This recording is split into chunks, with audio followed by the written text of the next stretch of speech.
Hi, I'm James Brains, and this is Bourbon Commando, the only YouTube channel dedicated to sampling bourbon and talking about Hulk Hogan movies.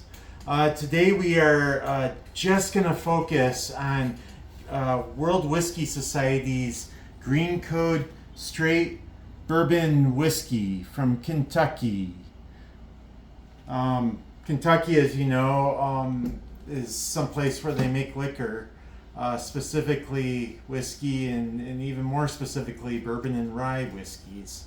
I've been there. I traveled the Bourbon Trail, stopped, talked to some of the biggest master distillers in the world. Yeah, I went to Buffalo Trace. Come on.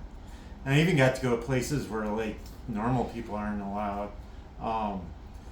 Please don't tell the police, and I'm not welcome back in Kentucky. But anyway, let's talk about this. This is 96 proof. It is $45. It's distilled in Kentucky, but bottled in California. I wasn't able to find out the mash bill or where it is aged. It's distilled. I mean, it's not like it was aged between Kentucky and California. Maybe. Yeah, there's a lot of like secrecy around it. And it's from the World Whiskey Society, which I did a little bit of research on. And I can probably stop holding this. And they're kind of all about just cool packaging. Like they source their bourbon from undisclosed distilleries in Kentucky, and then they put them in cool packages. And this is just my second World Whiskey Society expression, and they've both had like pretty cool packaging. What sets this apart, and I haven't seen anywhere else, is the bottle's paper. The reason I keep lifting it is because it's so light. Even a guy like me can lift it. The paper is, or I guess the glass bottles are about 5 times heavier than the paper board bottles, and that helps reduce the carbon footprint, like for shipping and all that sort of thing. It also makes it good for certain occasions, which I will get into later in my recommendations section. Let's do a tasting. We're doing something unique here. I usually drink most of a bottle leading up to the review and like drink lots of it, but we're just kind of doing it all at once here. I believe it has a paper, or it has like a plastic bladder on the inside. Well, let's just have some fun here. Yeah, you can kind of see what the inside looks like. I wasn't planning on doing this, so it's a little bit messy. It feels like foil-like. Well, yeah, it's interesting. First, I'm gonna pour some in the glass here with the largest ice cube. That way, it can mix with the water a little bit, and then we can have a more like.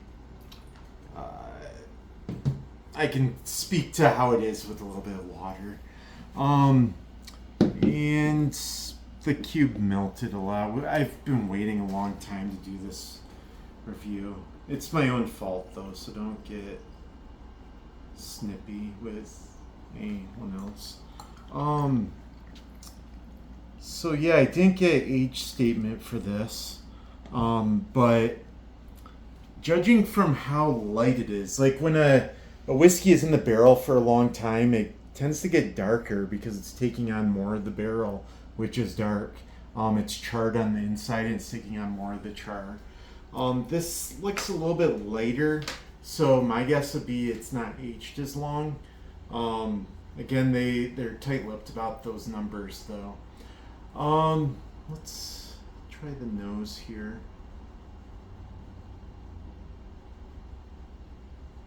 It's butterscotch, a little bit sweet. I'm going to wipe my shirt on my face because I don't want it to affect the tasting too much. But yeah, I definitely get the butter scroach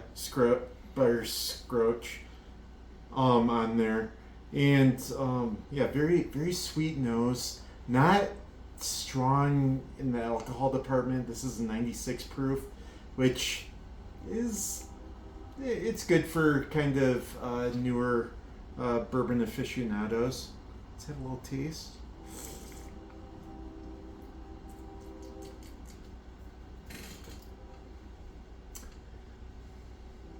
A little bit spicy, very sweet, a little bit fruity, and yeah, I'm not getting a lot of complexity in there. Yeah, it's interesting. I'm gonna have a little bit more, just because this is my opportunity to drink.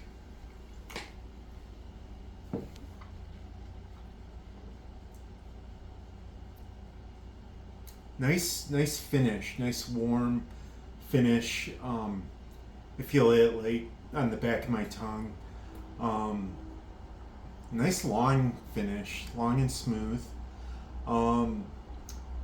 They say it has a sweet finish. I'm not getting a lot of sweetness out of it. It's a little bit more peppery to me, but still great. Yeah, my favorite part of this is the finish, actually. The nose second, the flavor. It it's I'm not getting a lot of depth there. Makes me think this is a young whiskey. And those were my notes. But I'm very good at just off the cuff. No, you can leave it there, camera person, wife. Now I'm gonna get into my recommendations for who this is best for. Because it's lightweight, I would say it's in kind of eco-conscious. I'd say it's best for like dirty hippies, Al Gore, and Greta Thunberg. Provided she's 21. I don't know how old she is. But yeah, people who care about planet Earth. I'd also say it would be good for outdoor enthusiasts. Like, let's say you're going hiking. You don't want to carry a bottle. You want something or a glass bottle. You want something that's a lot lighter. And that's this. Good for camping. Good for if you're just, I don't know, stumbling around the city, kind of just getting hammered, walking around, touring a city. This is great. And yeah, I'd say those are the people it's best for. For my money, though, I would probably buy Russell's Reserve 10 year. Similar price, might even be a little bit cheaper for this. This is one of my favorites.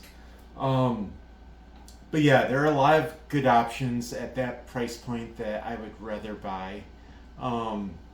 Just the flavor wasn't there for me. I forgot about my ice cube one though. Let's see how.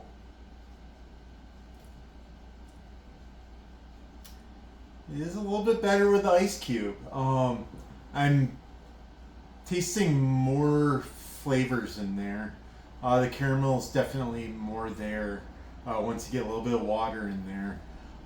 So, I don't know, maybe give it a try with a little bit of water. I feel like everybody's palate's different.